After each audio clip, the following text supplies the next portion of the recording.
I am Toussaint Louverture. My name is perhaps known to you. He was called the Black George Washington. He fought off 3 empires and enraged Napoleon. The prospect of a Black Republic is equally disturbing to the Spanish, the English, and the Americans. He championed liberty and égalité for all, Toussaint Louverture and the Haitian Revolution. This program was made possible by the Corporation for Public Broadcasting and by contributions to your PBS station from viewers like you. Thank you.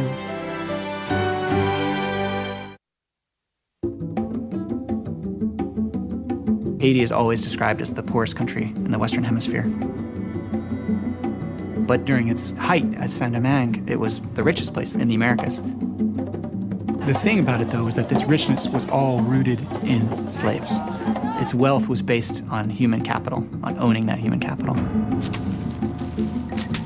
All day, as long as the sun is shining, the men are bending over and swaying a machete at the foot of the sugarcane. The world as you know it disappears.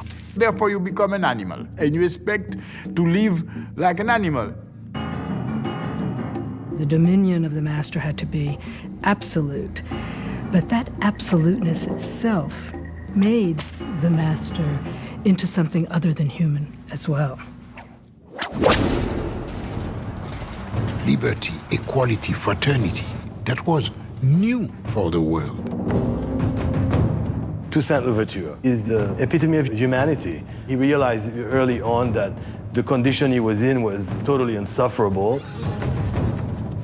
Toussaint Louverture recruited about 3,000 to 4,000 people, trained them, and they fought the French, the British, and the Spanish army for 12 years. They burned the mechanisms of their production. They're burning the plantation fields, burning down the houses. It was a wholesale massacre on a really, really enormous scale. It was a big, big, major payback time. The Haitian Revolution is probably the most profound revolution ever realized by human beings. The only place where slaves created a nation. But nobody wants to talk about it.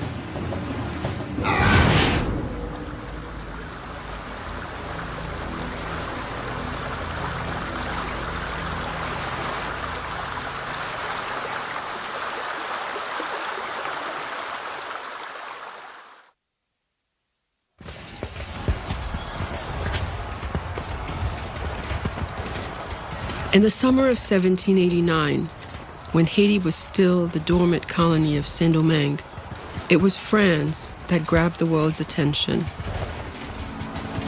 Parisian mobs rioted against the French king and against their own desperate poverty. Chanting slogans for liberty, equality, and brotherhood, they sparked a revolution that would fill history books for centuries to come. The trick about the French Revolution was that it meant a lot of different things to a lot of different people.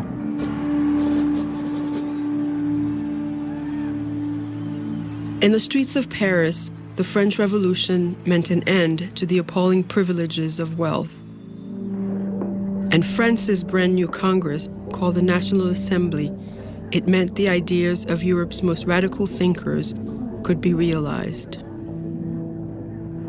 Nobody knows exactly what's going to come out of it, but just the idea of having rights, right? The idea that all people have rights, that those rights are inherent. This was something that obviously philosophers had written about before, but during the course of the French Revolution, it was written down in a text called the Declaration of the Rights of Man. It's a dangerous idea because the society is based on inequality. That's what makes it work, because it was not supposed to work for everybody. It was supposed to work for a minority. What was a dangerous idea in France was even more dangerous in its slave-holding colonies off the coast of Florida. Martinique, Guadeloupe, and an island known as the Pearl of the Antilles. Today, the western half is Haiti. Then it was the French colony of Saint Domingue. One thing that's fascinating about that time, people think things were very far away. They were not. News traveled very, very fast. We have to remember that the ocean was like a highway in the 18th century. I mean, the ships were constantly bringing news back and forth. Everyone was obsessed with news. Sailors would come off the ships. The first people they would talk to, the people they would work with as they were unloading the ships, were enslaved people. So there are reports who were describing the events that have been going on in Paris to the enslaved that are working alongside of them.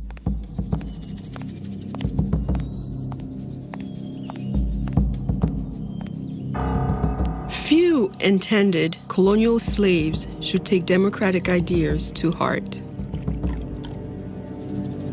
Far too much was at stake. Sugar greased the wheels of the 18th century economy, and Saint Domingue was the sugar capital of the world.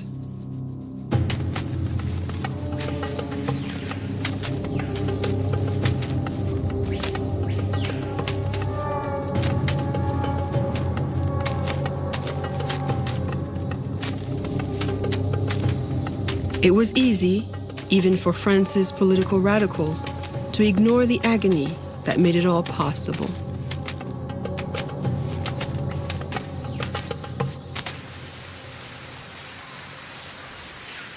The leaves of the sugarcane are just like minuscule saw. If they cut you, you may not even see it. But when you perspire, the sweat gets in it and it burns. In the roots, there are ants. They bite. And when they bite you, you will scratch yourself for half a day. If the worker refuses to work, well, there is a law which you just shoot him, that's all. The whole concept of slavery itself is a totally savage one. The French, they brought it down to science. A slave coming from Africa would not last 3 years, the way the system was organized. They had it down to that kind of statistics. They did it very systematically, and it was very successful.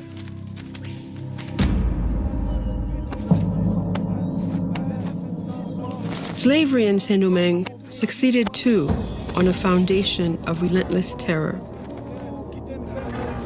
Slave owner Stanislas Saint-Fouache explained it as rational management. Slow punishments make a greater impression than quick or violent ones.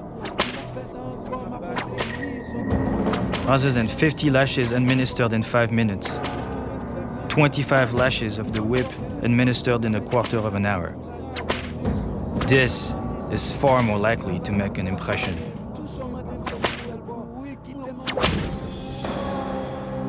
The accounts about the tortures inflicted on slaves are often horrifying. Legs cut off or arms cut off, amputations for runaways, rubbing hot powder or pepper and so forth into the wounds. Slaves actually hung and left to die.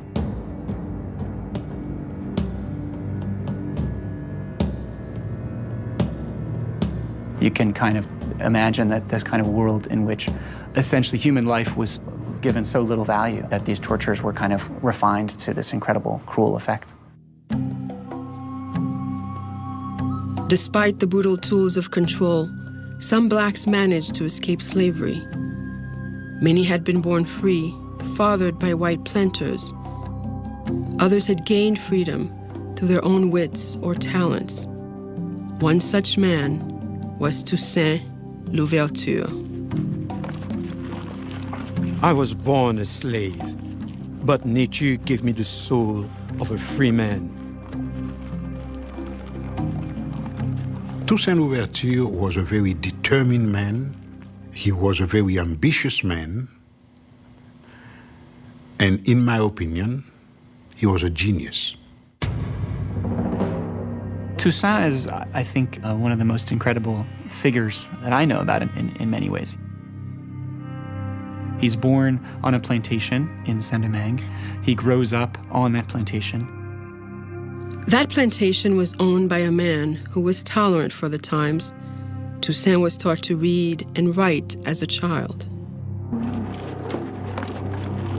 He eventually occupies a somewhat privileged role, if you can say that, on a plantation as a coachman and has a kind of relationship with the managers and masters in some ways. He becomes free in the 1770s, so he's somebody who kind of occupied different roles in society. And I think that's the key for understanding Toussaint, is that he saw possibilities where other people didn't. He had businesses, had contacts in the US and elsewhere, bank accounts, managed his affairs pretty well. The man was endless in organizational capacity. I mean, he would have been a fantastic CEO today.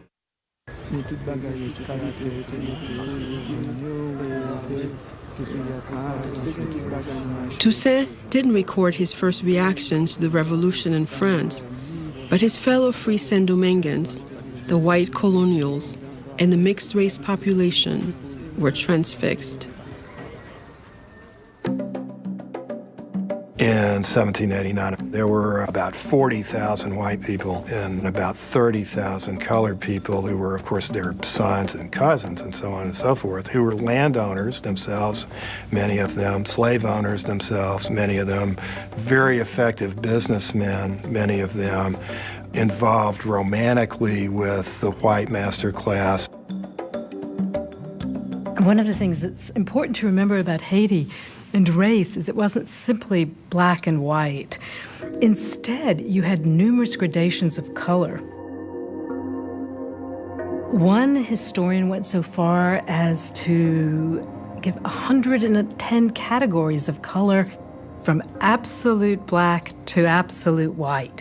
And to each combination, he gave a name: mulatto, quadroon, Mamaluke.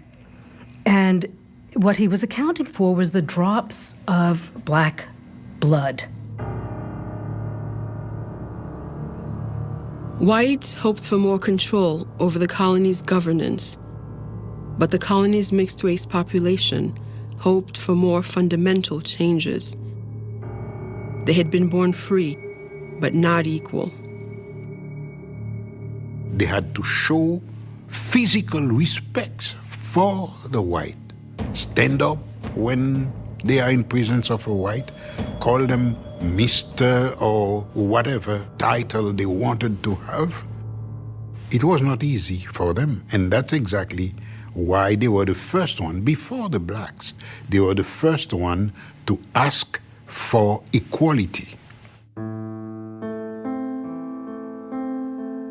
The mixed-race population of Saint Domingue decided their chance had come in 1791. They sent a petition to France's new government asking for the rights of citizenship. This is a powerful message to have been taking place in a society that was explicitly organized on inequality. It's like dynamite. The petition asked for civil protections, and it enraged the island's white population. Working-class colonists began a full-scale intimidation campaign. They threatened, beat, and murdered mixed-race residents in the capital.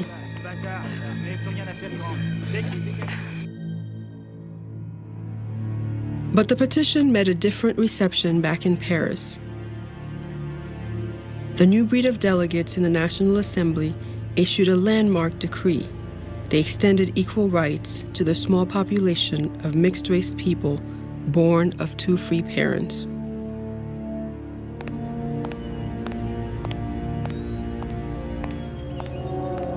Despite the reform's limited extent, the governor of Saint Domingue refused to obey. Colonial whites felt profoundly betrayed. Some, such as a planter's wife named Madame de Rouvray, began discussing radical thoughts of their own. The National Assembly is committed to destroying our lives as masters, so much so that secession from France might be necessary. the slave owners of America, I hope, will band together to stop this contagion of liberty.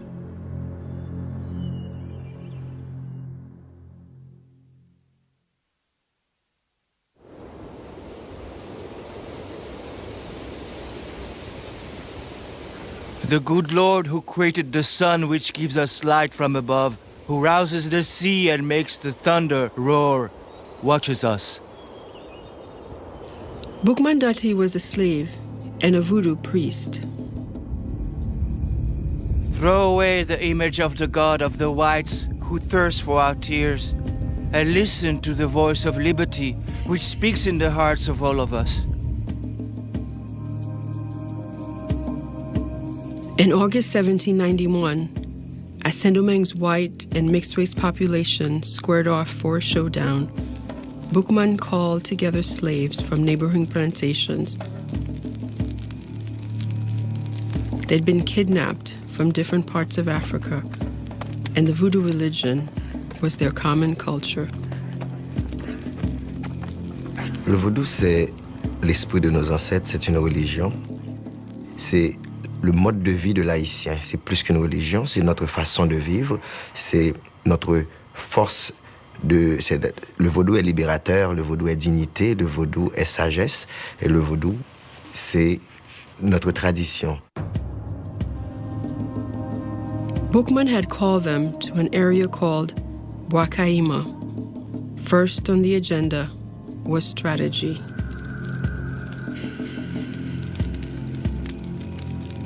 That ceremony of Bwakaima is the first Haitian Congress, the beginning of the revolution.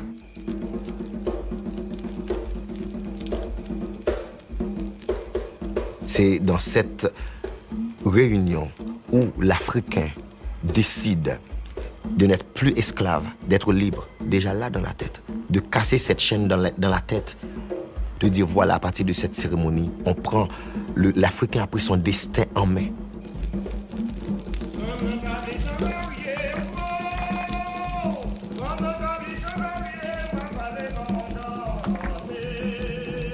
Haitian tradition says the slaves of Saint Domingue planned that night to revolt.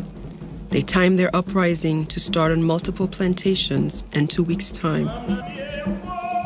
And they swore each other to secrecy. They even said that they killed a pig and they drank the blood.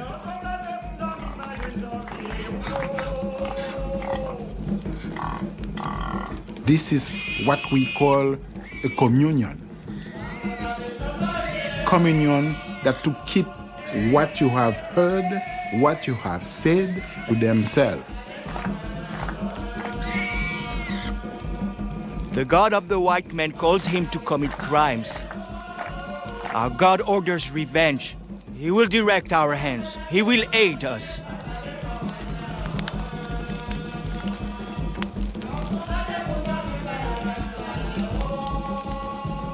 On the night of August 22nd, 1791, 1,000 enslaved Africans attacked their masters.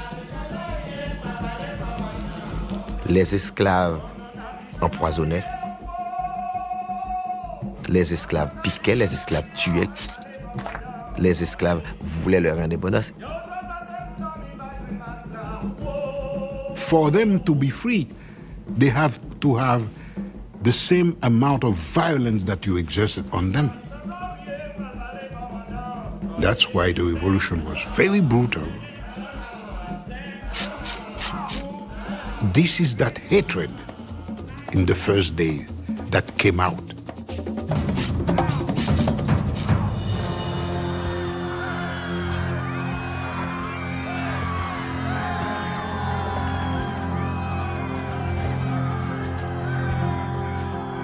The rebel numbers grew from 1,000 to 20,000 as newly liberated slaves burned cane fields and refineries in order to destroy the system that had enslaved them. Within 3 days, the most profitable plantations in the Americas had been laid waste, 184 sugar plantations, and 1,000 coffee farms. Whites and mixed-race people fled to the capital city for mutual protection. From there, they watched firestorms on all horizons. You've got a fiery cataclysm of enormous scale. I mean, the people on ships in the harbor supposedly could read their mail by the light of these fires that were, 10, 15, 20 miles away, to give you some faint idea of what this would have been like if you were there. The eruption of violence put Toussaint Louverture in a difficult position. His own fortunes were tied to the plantation system, and he had straddled the white and black worlds for some 15 years. Toussaint was no longer a slave. He didn't have the mentality of a slave. He was the owner of 2 or 3 plantations. He was not of the same class anymore. His interests were different from the interests of the masses.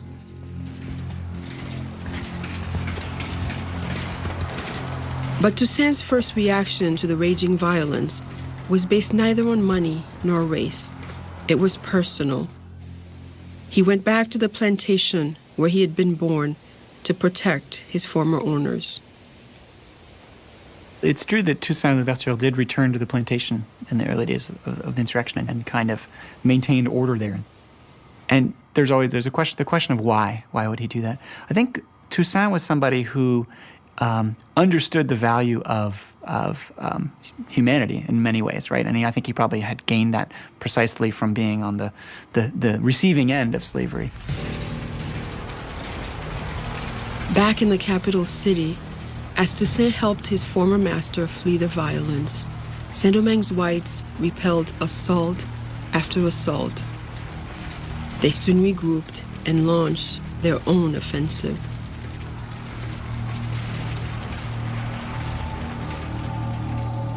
The bloodletting continued day after day, week after soul-numbing week. French colonist Pamphile de Lacroix. The country is filled with dead bodies which lie unburied. The Negroes have left the whites with stakes driven through them into the ground. And the white troops, who take no prisoners, leave Negroes dead upon the field. 3 months after the revolution started, the voodoo priest Boukman Doti was killed in battle. White soldiers decapitated him and burned his body in view of the rebel camp. In the words of one observer, the conflict in Saint Domingue had become an exterminating war.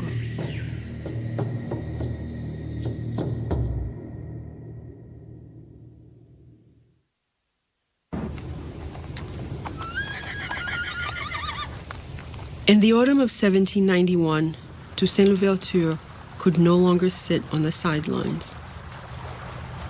Despite a wife and children, despite the chance even of losing his own freedom, Toussaint didn't hesitate long. He left everything. He dropped everything, and he went to the mountain. It was an act of extraordinary risk. The island's 500,000 slaves outnumbered whites by 12 to 1. But their ultimate prospects were poor. Few had experience in military strategy, and they had no unifying history or long-term vision. The fact is, a lot of people didn't really know what freedom was supposed to look like. Nobody had really even theorized or imagined this before. Toussaint, on the other hand, had a unique window on the world. He was schooled in African and European culture alike, and had read some of France's most radical thinkers. Toussaint had certainly read a text by l'Abbé Raynal, which predicted that out of the colonial slave system with its frightening imbalance of numbers and horrible suffering and all of that, there would emerge a leader, revolutionary leader. I believe Raynal referred to him as a black Spartacus. Toussaint's a literate person, and there's no way he would have missed this. As rebel leaders struggled to forge a disciplined fighting force, Toussaint's talents and intellect set him apart. Then, in December 1791, some 4 months after the rebellion began, Black enthusiasm began to crumble. The new French government in Paris sent more than 10,000 military reinforcements to help the colonists reestablish white rule. Supplies were scarce in the mountains, and winter brought famine to the rebel lines. Thousands began to surrender. Toussaint Louverture was not somebody who liked violence, really. He was good at it if he had to do it, but he preferred to use negotiation, diplomacy, guile, trickery, anything but.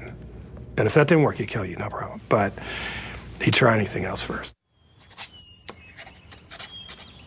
Toussaint Louverture was asked to write up a settlement offer in exchange for the freedom of 200 slave leaders and better working conditions on the plantations. The proposal offered to send most of the rebels back to the plantation. It was a stark recognition of 18th century realities.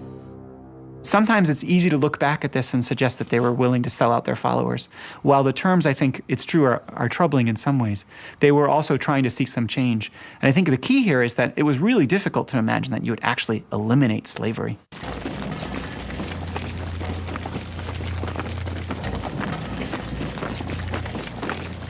New French commissioners had just arrived from Paris to restore order. More liberal than the planters, they urged Saint Domingue's whites to accept the rebels' offer, and they called slave leaders to the capital of Le Cap for negotiations. Trust was minimal. Some slave rebels wanted to kill their white prisoners, but Toussaint Louverture argued against it. He wanted the whites returned to Le Cap as a gesture of goodwill.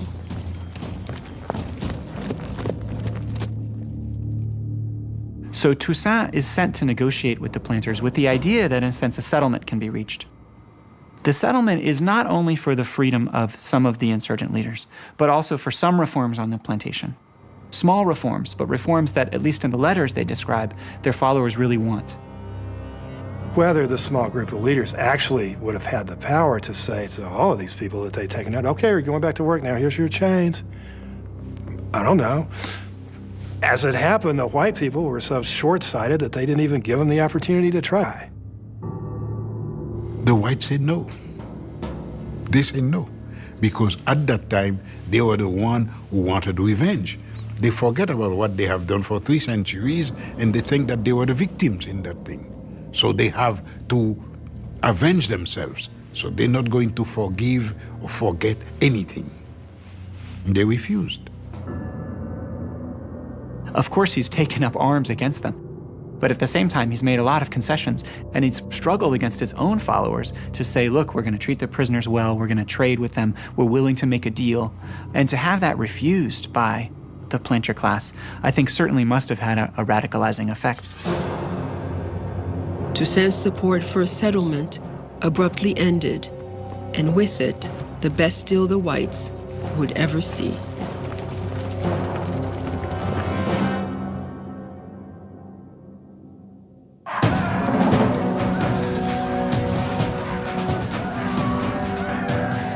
Back in France, the democratic revolution had turned to terror.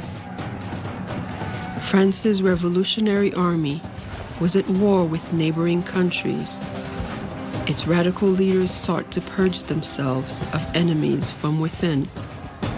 They executed thousands. And in early 1793, they did the unthinkable. The revolutionary government beheaded the king. Events in France were moving faster than anyone had ever intended. I mean, this was volcanic upheaval, a true class revolution that turned everything completely upside down. and each ripple that came out would strike the shores of Saint Domingue.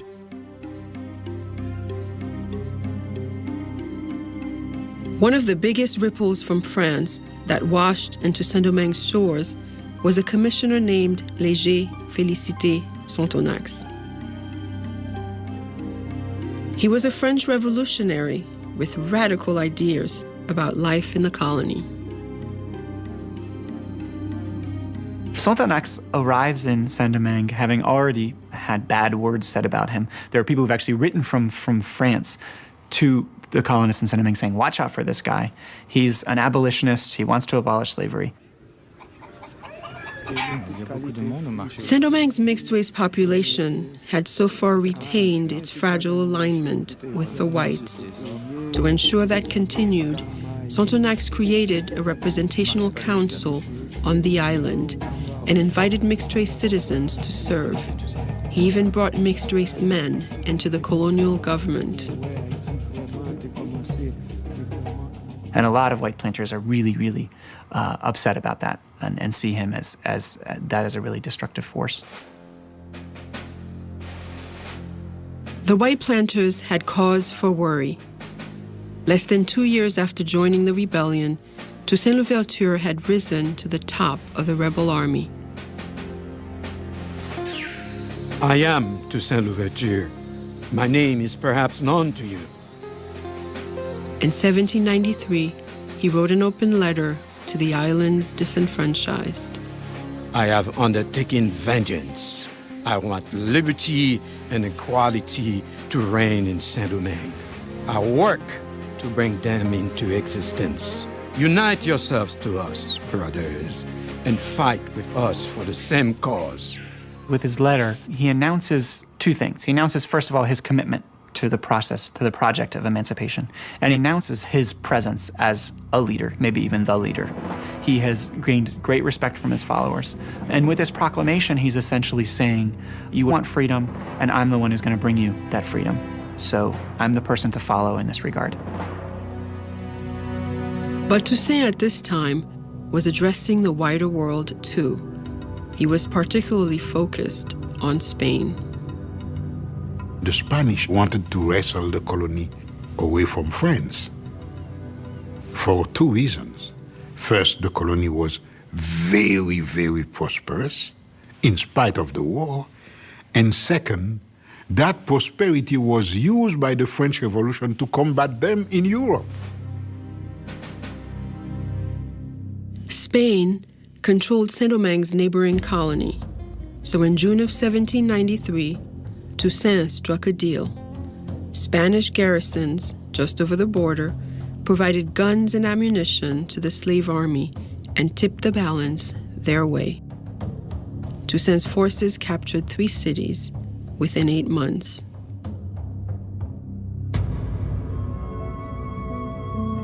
Saint Domingue's white planters were desperate. Many hated the new order in France. In a treasonous move, they invited the British to help put down the slave rebellion. Now, the empires of France, Spain, and England, along with a vast army of former slaves, were fighting for control of the small island colony.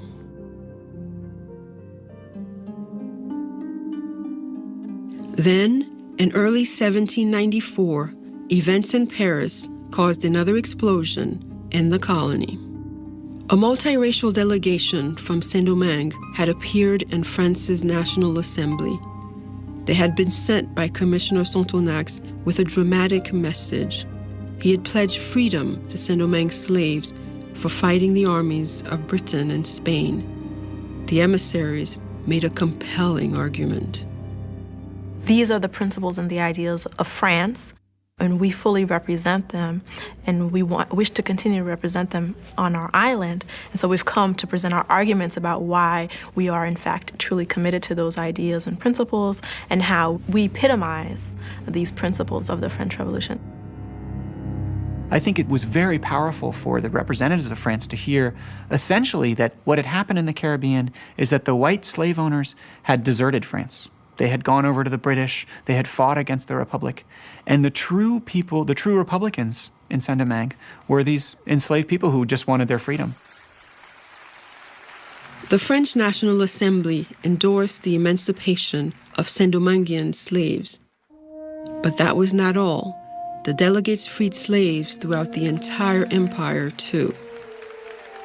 And there's rejoicing and celebration. There's an older woman, a free woman of color, who's traditionally gone to the debates, who sort of sheds tears and is brought down and celebrated as part of this moment. And there are speeches in Paris, celebrations of this event throughout France. It's really seen as a kind of triumph for the French Revolution, for the ideals of the French Revolution, that this worst form of hierarchy, enslavement, and oppression has been abolished in the Caribbean.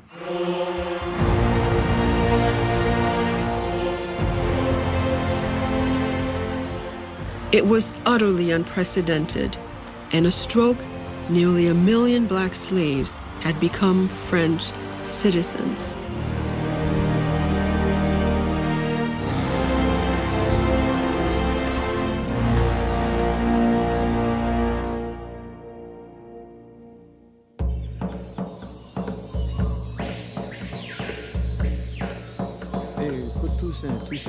Word that the French revolutionary government had freed its slaves reached Saint Domingue quickly. It was one of history's great watersheds, and due largely to the extraordinary military accomplishments of Toussaint's army. But the credit did not rest with Toussaint alone. He had several able commanders working under him, men like Jean-Jacques Dessalines, who shared his soldiers' life experiences more closely than Toussaint. Dessalines had been mistreated in slavery considerably, whipped a lot. He had tremendous whip scars on his back that he liked to display on occasion. He had deep reserves of anger and violence, but also a very intelligent man. For Dessalines and Toussaint, emancipation changed everything. They quickly trimmed their sails to the new order. Toussaint realized that Spain had a king, England had a king, and France was talking about liberty, equality, fraternity. All men equal. So he realized that although the revolt started by fighting the French right now could be the best help they could receive. So he rejoined the French. After 3 years in opposition, Toussaint Louverture was once again a loyal French citizen. So were his followers.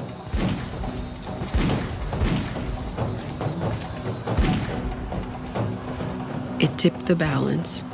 Before long, Toussaint, Dessalines, and the army of ex-slaves pushed the Spanish out of Saint Domingue. The British soon followed. Word of Toussaint's astonishing string of victories against white armies was spreading across the European world. They didn't like it. They didn't like it at all that there was a black general beating white armies. They didn't like it. Slaveholders everywhere were stunned and worried. In the United States, for instance, and in Cuba, they didn't want even white Frenchmen to come because they would tell the story. Why are you running away from Saint Domingue? They would answer that. And no matter what they answer, it would be known that there was a black revolt. We confronted dangers in order to gain our liberty, and we will be able to confront death in order to keep it. Slaves had once accepted their chain because they had not experienced a state happier than slavery. But those days are over. The people of Saint Domingue would rather be buried in the ruin of their country than suffer the return of slavery. Toussaint's ringing language showed his profound attachment to democratic ideals, but there was another side to Toussaint too. Anybody who looked like they threatened Toussaint either ended up dead or deported. Toussaint had already been appointed brigadier general and then governor of Saint Domingue. No black man had ever risen so far in the colonies. But Toussaint had a rival. The beloved French civil commissioner, Félicité Sonthonax. Sonthonax was extremely popular because he was the one to say, okay, slavery is abolished. He was very popular, and the blacks used to call him Papa Sonthonax. That didn't go well with Toussaint. Toussaint is very friendly with Sonthonax as long as Sonthonax can serve his purposes. No, and nothing personal about it. When Saint Domingue becomes useless, he will send him back over there. That's as simple as that. And in 1797, Toussaint, in fact, no longer needed Sonthonax. In a series of political maneuvers, he isolated the civil commissioner. Then in August, he forced Sonthonax off the island. Toussaint Louverture had triumphed again.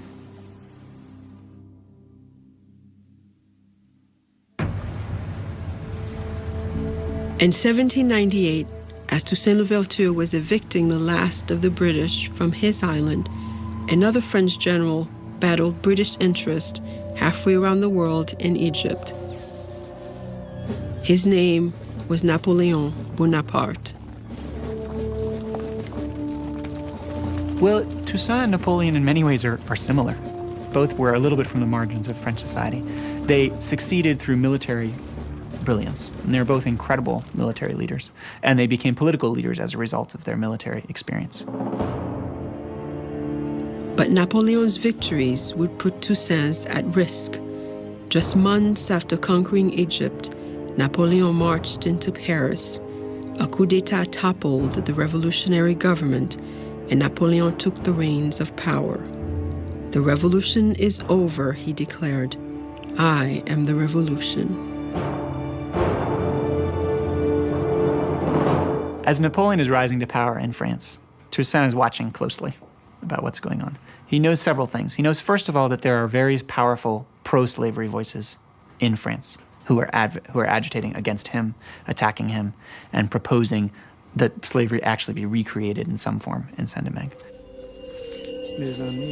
Toussaint believed Saint Domingue's survival and the survival of freedom itself depended on his ability to mobilize people to rebuild the devastated economy. And in Toussaint's mind, that meant one thing.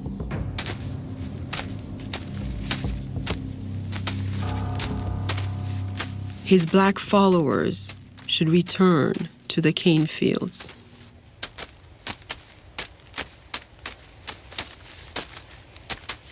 There were some compelling reasons for this. I mean, mainly in Toussaint's situation, he was really in a bind at that point,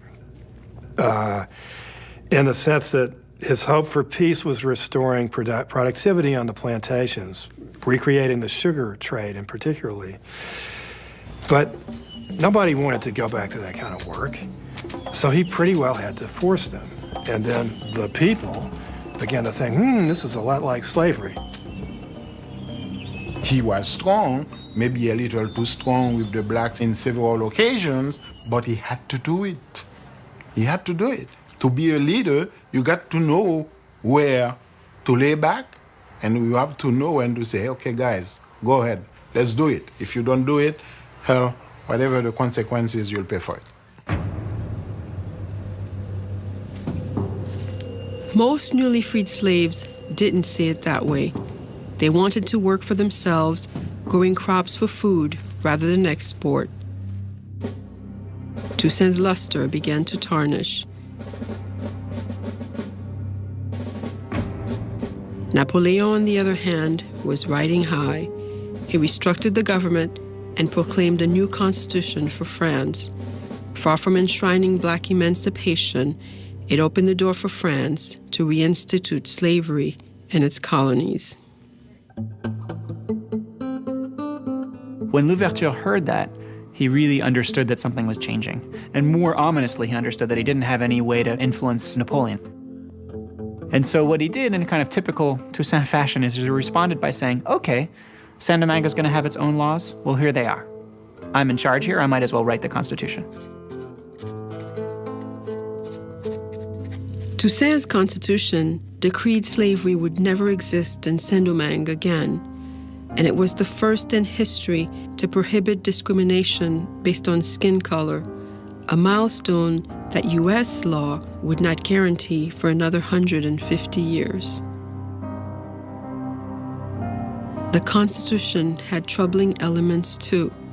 It made Toussaint governor for life, with sole authority to designate his successor. Toussaint is a great hero to me, but this was not a good idea. I mean, he basically, with that gesture, installed permanent military dictatorship, which has remained a problem in Haiti for 2 centuries. He could have done what he needed to do without that, I think. Not quite sure why he did it. But that was enough to send Napoleon over the edge. Napoleon Bonaparte had had enough of revolution, and according to Napoleon, the U.S. President, Thomas Jefferson, shared his view. The prospect of a black republic is equally disturbing to the Spanish, the English, and the Americans. Jefferson has promised that at the instant the French army has arrived, all measures will be taken to starve Toussaint. Rid us of these gilded Negroes, and we will have nothing more to wish for. Toussaint tried urgently to show Napoleon that military logic, if nothing else, proved the merit of black ambitions. Toussaint was writing Napoleon. He wanted so much to be recognized as saving this land for France. His efforts failed. In 1802, Toussaint was stunned to see the largest French expeditionary force ever assembled entering Saint Domingue's harbor. Its mission was simple. Napoleon wanted to turn back the clock. My decision to destroy the authority of the blacks in Saint Domingue is not so much based on consideration of commerce and money as on the need to block forever the march of the blacks in the world. Toussaint Louverture fought the invading French army for 3 grueling months, but the island's black population, now disenchanted with his leadership, offered lackluster support.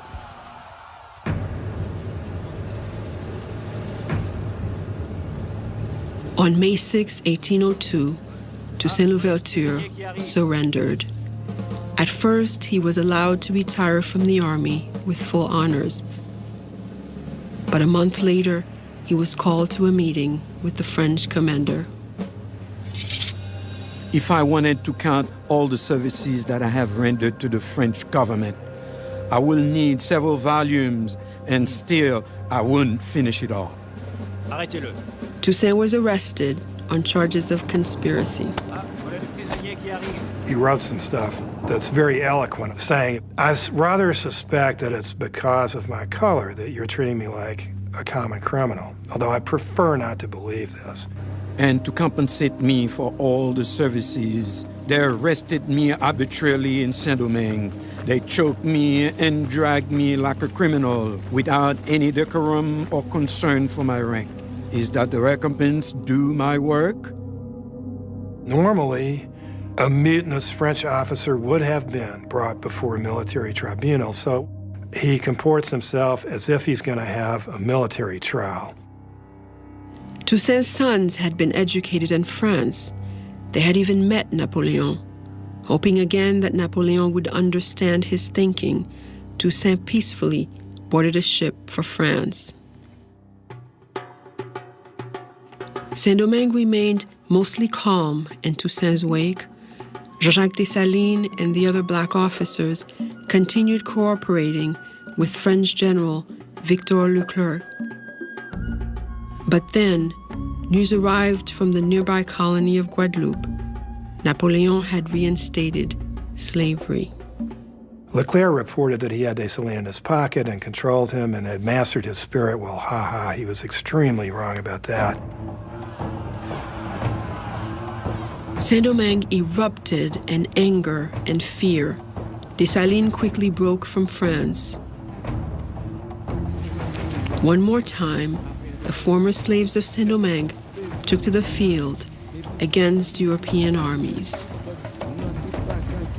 Dessalines is a no-holds-barred, no-compromising leader and figure who is going to eradicate anything that stands in the way of what the people have been mobilizing towards. It's generally reported that Dessalines killed all the white people, a massacre of all the white people, race war. No, not really. There's one report by a survivor who managed to get out to escape by masquerading as an American, because Dessalines was not killing Americans or English, just French.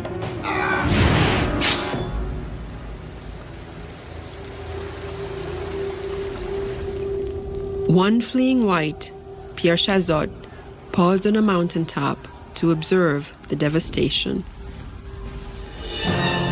No less than 10 square leagues of country burning like volcanoes. The rapidity of the conflagration was such as to make the beholder believe that large and thick trains of gunpowder had previously been laid down.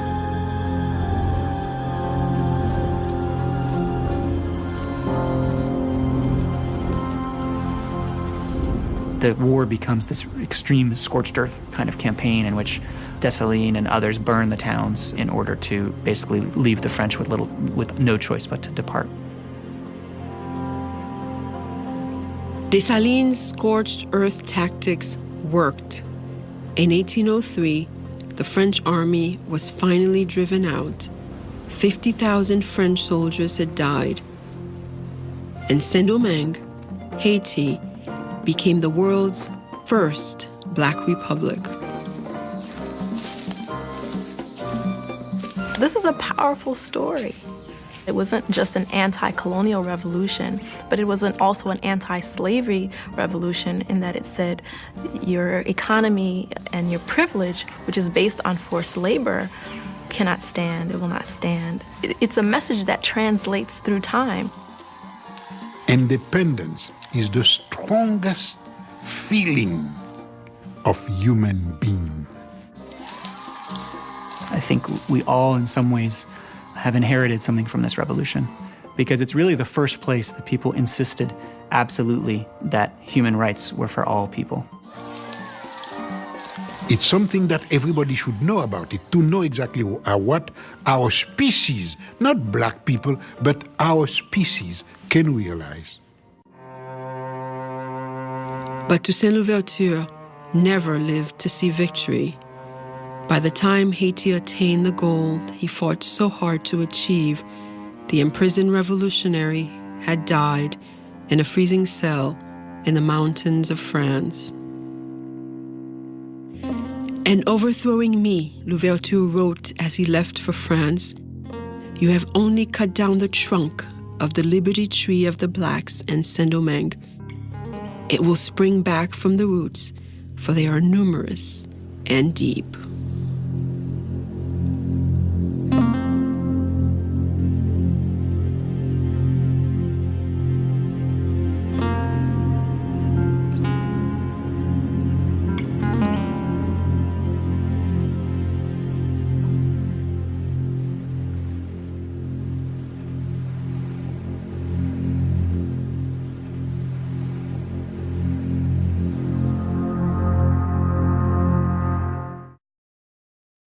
Égalité for All, Toussaint Louverture and the Haitian Revolution is available on DVD. The companion book is also available. To order, visit shoppbs.org or call us at 1-800-PLAY-PBS.